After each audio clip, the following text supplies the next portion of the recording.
Hi hello ಎಲ್ರಿಗೂ ನಮಸ್ಕಾರ. Welcome back to ಹನ್ವಿಕಾ ಪ್ರಪಂಚ. ಇವತ್ತು ನಮ್ಮೂರಲ್ಲಿ ಹನುಮ ಜಯಂತಿ ಮಾಡ್ತಾಯಿದ್ದಾರೆ. ಸೊ ಅದಕ್ಕೋಸ್ಕರ ಬೇಗನೆ ಎದ್ದೆ ಕೆಲಸ ಮಾಡಬೇಕಾಗಿತ್ತು. ಸೊ ಫಸ್ಟು ನಾನು ಯಾವಾಗಲೂ ಅಡುಗೆ ಮನೆಯೇ ಫಸ್ಟು ಕ್ಲೀನ್ ಮಾಡೋದು. ಸೊ ಹಾಗಾಗಿ ಅಡುಗೆ ಮನೆಯೆಲ್ಲ ಫುಲ್ಲು ಕ್ಲೀನ್ ಮಾಡಿದೆ ನೀಟಾಗಿ. ಧೂಳೆಲ್ಲ ಹೊಡೆದು ಕಸ ಗುಡಿಸಿ ಬಾಕ್ಸ್ ಎಲ್ಲ ಸೀಟಿ ನೀಟಾಗಿ ಜೋಡಿಸ್ದೆ. ಸೊ ಫೈನಲಿ ಸೂಪರಾಗಿ ಕಾಣಿಸ್ತೈತೆ. ನೆಕ್ಸ್ಟು ಮನೇಲೆಲ್ಲ ಪಾಪು ಆಟ ಸಾಮಾನೆಲ್ಲ ಹಂಡ್ಬಿಟ್ಟಿದ್ಲು. ಸೊ ಅದನ್ನೆಲ್ಲ ಎತ್ತಿಟ್ಟು ಕಸ ಗುಡಿಸ್ಕೊಂಡು ಬಂದೆ. ಕಸ ಗುಡಿಸ್ಬಿಟ್ಟು ಬೇಗ ಬೇಗ ದೇವಸ್ಥಾನಕ್ಕೆ ಹೋಗಿದ್ದು ಬಂದುಬಿಡೋಣ ಅಂಥೇಳಿ ಗುಡಿಸ್ತಾ ಇದ್ದೆ.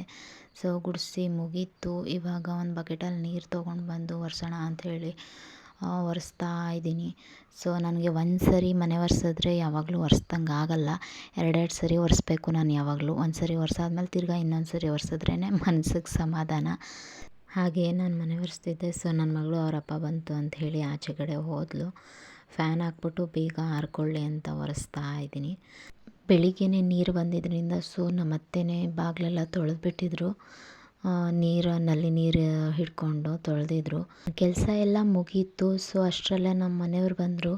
ನನ್ನ ಮಗಳಂತೂ ಅಪ್ಪ ಅಪ್ಪ ಅಂತ ಅವ್ರ ಅಪ್ಪ ಬರ್ತಿದ್ದಂಗೆ ಓಡ್ತಾಳೆ. ಸೊ ಅವರು ತಿಂಡಿ ಕೊಡು ಅಂಥೇಳಿ ಕೆಲಸದಿಂದ ಬಂದ ತಕ್ಷಣವೇ ತಿಂಡಿ ಕೇಳ್ತಿದ್ರು. ಒಳಗಡೆ ಬಂದೆ. ಸೊ ದೋಸೆ ಸಂಪ್ಲಿಗೆ ಇತ್ತು, ಅದನ್ನೇ ಹಾಕ್ಕೊಡ್ತಾ ಇದ್ದೀನಿ ಅವ್ರಿಗೆ. ಹಾಗೆ ನಮ್ಮ ಅತ್ತೆನೂ ಕೂತಿದ್ರು, ಅವ್ರಿಗಿಬ್ರಿಗೂ ಹಾಕ್ಕೊಡೋಣ ಅಂತೇಳಿ ದೋಸೆ ಹುಯ್ತಾ ಇದ್ದೀನಿ.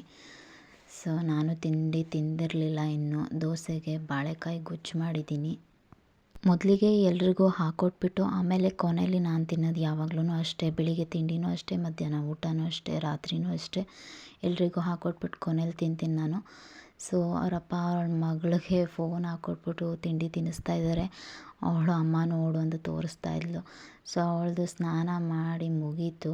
ಸ್ನಾನ ಮಾಡಿಸ್ಬಿಟ್ಟು ಅವಳಿಗೆ ರೆಡಿ ಮಾಡಿ ಕೂರಿಸಿದ್ದೀನಿ. ನಾನು ಸ್ನಾನಕ್ಕೆ ಹೋಗಬೇಕಾಗಿತ್ತು. ಸೊ ಅದಕ್ಕೋಸ್ಕರ ಅವಳಿಗೆ ಪಾಪ ಆಟ ಆಡ್ತಾಯಿರು ಅಂತ ಹೇಳಿದ್ರೆ ಅಮ್ಮ ಬೇಡ ಹೋಗಬೇಡ ಅಂತ ಹಠ ಮಾಡ್ತಿದ್ಲು. ಸೊ ಅದಕ್ಕೋಸ್ಕರ ಚಾಕ್ಲೇಟ್ ಕೊಡ್ತೀನಿ ಅಂದೆ. ಒಂದೇ ಕ್ಷಣ ತಿರುಗಿಬಿಟ್ಲು. ಸ್ನಾನ ಮುಗಿಸಿ ಬಂದೆ. ಇವಾಗ ದೇವ್ರ ಮನೆ ಕ್ಲೀನ್ ಮಾಡಬೇಕು. ಇನ್ನೂ ದೇವ್ರ ಮನೆ ಕ್ಲೀನ್ ಮಾಡಿಲ್ಲ. ಸೊ ನನ್ನ ಹಸ್ಬೆಂಡು ಕೂಡ ಸ್ನಾನ ಮುಗಿಸಿ ಆಲ್ರೆಡಿ ರೆಡಿಯಾಗಿದ್ದರು. ನಾನು ಕೂಡ ರೆಡಿ ಆಗಿದ್ದೀನಿ. ದೇವಸ್ಥಾನಕ್ಕೆ ಹೋಗೋಣ ಅಂಥೇಳಿ ಫಸ್ಟು ದೀಪ ಹಚ್ಬಿಡೋಣ ಅಂಥೇಳಿ ದೇವ್ರ ಮನೆಗೆ ಕ್ಲೀನ್ ಮಾಡಿದ್ನಲ್ಲ. ಸೊ ದೀಪ ಹಚ್ಬಿಟ್ಟು ಆಮೇಲೆ ಹೊರಡೋಣ ಅಂತ ದೀಪ ಹಚ್ಚಿದೆ. ಪೂಜೆ ಎಲ್ಲ ಮಾಡಿ ಮುಗಿಸ್ಬಿಟ್ಟು ಪೂಜೆ ಮಾಡಿಸೋಕೆ ಅಂತ ಪೂಜೆ ಸಾಮಾನೆಲ್ಲ ಜೋಡಿಸ್ಕೊತಾ ಇದ್ದೆ. ಕಾಯಿ ಇಟ್ಕೊಟ್ರು ನಮ್ಮ ಮನೆಯವರು ತೆಂಗಿನಕಾಯಿ, ಬಾಳೆಹಣ್ಣು ಮತ್ತು ಸ್ವಲ್ಪ ಸೇವಂತಿಗೆ ಹೂವಿದ್ದು ಫ್ರಿಜ್ಜಲ್ಲಿ ಅವನ್ನೇ ತೊಗೊಂಡು ಹಾಕ್ಕೊಂಡೆ. ಒಂದು 4 ಗಂಧದ ಕಡ್ಡಿ, ಕರ್ಪೂರ ಎಲ್ಲನೂ ಹಾಕ್ಕೊಂಡು ಸೊ ಹೊರಟ್ವಿ ಹೋಗೋಣ ದೇವಸ್ಥಾನಕ್ಕೆ ಅಂತ. ಮಗಳು ಅವಳೇ ಇಟ್ಕೊಂಡು ಕೊಡಮ್ಮ ಅಂಥೇಳಿ ಇಟ್ಕೊಂಡು ಹಣ್ಕಾಯಿ ಬುಟ್ಟಿ ಇಟ್ಕೊಂಡು ಆಚೆ ಬಂದಳು. ಹೋಗೋಣ ಬಮ್ಮ ಅಂತ ಕರೀತಿದ್ಲು. ಸೊ ನನ್ನ ಹಸ್ಬೆಂಡು ಕೂಡ ಸ್ನಾನ ಮಾಡ್ಕೊಂಡು ರೆಡಿಯಾಗಿದ್ದರಿಂದ ದೇವಸ್ಥಾನಕ್ಕೆ ಹೊರಟ್ವಿ. ಸೊ ದೇವಸ್ಥಾನದಲ್ಲಿ ಸ್ವಲ್ಪ ಜನ ಎಲ್ಲ ಕಮ್ಮಿನೇ ಇದ್ದರು. ಬೇಗ ನಮ್ಮದು ಕೂಡ ಪೂಜೆ ಎಲ್ಲ ಮುಗೀತು. ದೇವ್ರ ದರ್ಶನ ಎಲ್ಲ ಚೆನ್ನಾಗಿ ಆಯಿತು. ಸೊ ಹಾಗೆ ಮಂಗಳಾರತಿ ತೊಗೊಂಡು ಆಚೆ ಬಂದು ಅಲ್ಲಿ ದೇವ್ರ ವಿಗ್ರಹ ಇಟ್ಟಿದ್ದರು. ಸೊ ಆಂಜನೇಯಂದು ಅಲ್ಲಿ ದೇವ್ರಿಗೆ ಪೂಜೆ ಎಲ್ಲ ಮಾಡಿ ಅಕ್ಷತೆ ಇಟ್ಟಿದ್ರು. ಸೊ ಅಲ್ಲೇ ಅಕ್ಷತೆ ತೊಗೊಂಡು ಅಕ್ಷತೆ ಹಾಕ್ಬಿಟ್ಟು ದೇವ್ರ ತಲೆ ಮೇಲೆ ಹಾಗೆ ನಮಸ್ಕಾರ ಮಾಡಿಕೊಂಡು ನನ್ನ ಮಗಳು ಕೂಡ ಪೂಜೆ ಮಾಡ್ತೀನಿ ಅಂತಿದ್ಲು. ಅವಳ ಕೈಲೂ ಪೂಜೆ ಮಾಡಿಸ್ಬಿಟ್ಟು ಒಂದೆರಡು ಸೆಲ್ಫಿ ತೆಕ್ಕೊಂಡ್ವಿ. ಹಾಗೆ ನೆಕ್ಸ್ಟು ಅಲ್ಲೇ ದೇವಸ್ಥಾನದ ಹತ್ರ ಪ್ರಸಾದ ಕೊಡ್ತಿದ್ರು. ಸೊ ಪ್ರಸಾದ ಊಟ ಮಾಡೋದ ಅಂತ ಹೋದ್ವಿ. ದೇವಸ್ಥಾನದ ಹತ್ರ ಕಮ್ಮಿನೇ ಜನ, ಆದರೆ ಊಟ ಮಾಡೋದು ಮಾತ್ರ ತುಂಬ ಜನ ಜಾಸ್ತಿ.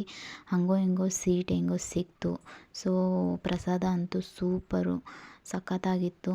ಊಟ ಮಾಡಿಕೊಂಡು ಹಾಗೆ ಬರುವಾಗ ನನ್ನ ಮಗಳು ಕೋನ್ ಐಸ್ ಕ್ರೀಮ್ ಬೇಕು ಅಂತಿದ್ಲು. ಅವಳಿಗೆ ತಗೊಟ್ಬಿಟ್ಟು ಹಾಗೆ ಮನೆ ಕಡೆ ಹೊರಟ್ವಿ. ಮನೆಗೆ ಬಂದು ಸ್ವಲ್ಪ ಹೊತ್ತು ರೆಸ್ಟ್ ಮಾಡಿದೆ. ತುಂಬ ತಲೆ ನೋವ್ತಿತ್ತು.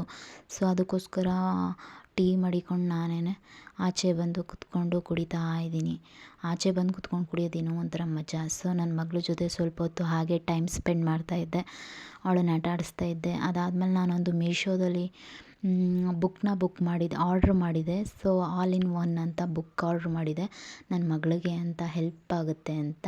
ಸೊ ಅದಿವತ್ತು ಬಂದಿತ್ತು. ಅದನ್ನು ಓಪನ್ ಮಾಡಿಬಿಟ್ಟು ಅವಳಿಗೆ ತೋರಿಸ್ದೆ. ಅವಳಂತೂ ತುಂಬಾ ಖುಷಿಪಟ್ಳು. ಅಮ್ಮ ತುಂಬ ಚೆನ್ನಾಗೈತೆ ಅಂತ. ಕ್ವಾಲಿಟಿ ಮಾತ್ರ ಸೂಪರು. ಏನು ಕ್ವಾಲಿಟಿ ಬಗ್ಗೆ ಏನು ಮಾತಾಡೋ ಹಾಗೆ ಇಲ್ಲ, ಸಖತ್ತಾಗೈತೆ ಬುಕ್ ಅಂತೂ. ನನ್ನ ಮಗಳಿಗೆ ಹೆಲ್ಪ್ ಆಗುತ್ತೆ ಅಂತ ತರಿಸಿದ್ದೀನಿ. ಅವಳಿಗೆಲ್ಲನೂ ಹೇಳ್ಕೊಡ್ಬೇಕು ಅದರಲ್ಲಿರೋದನ್ನೆಲ್ಲ. ಆಲ್ ಇನ್ ಒನ್ ಅಂದರೆ ಪ್ರತಿಯೊಂದು ಕೂಡ ಇದೆ. ಇನ್ನು ಯಾರೆಲ್ಲ ನನ್ನ ಚಾನಲ್ನ ಸಬ್ಸ್ಕ್ರೈಬ್ ಮಾಡದೆ ನೋಡ್ತಾ ಇದ್ದೀರಾ, ಸೊ ಪ್ಲೀಸ್ ಸಬ್ಸ್ಕ್ರೈಬ್ ಮಾಡ್ಕೊಳ್ಳಿ, ಲೈಕ್ ಮಾಡಿ, ಶೇರ್ ಮಾಡಿ, ಕಮೆಂಟ್ ಮಾಡೋದನ್ನು ಮರಿಬೇಡಿ. ಇಲ್ಲಿಗೆ ನನ್ನ ವ್ಲಾಗ್ನ ಮುಗಿಸ್ತಾ ಇದ್ದೀನಿ. ಮತ್ತೆ ನೆಕ್ಸ್ಟ್ ವ್ಲಾಗಲ್ಲಿ ಸಿಗ್ತೀನಿ ಅಂತ ಹೇಳ್ತಾ, ಓಕೆ ಫ್ರೆಂಡ್ಸ್, ಬಾಯ್ ಬಾಯ್.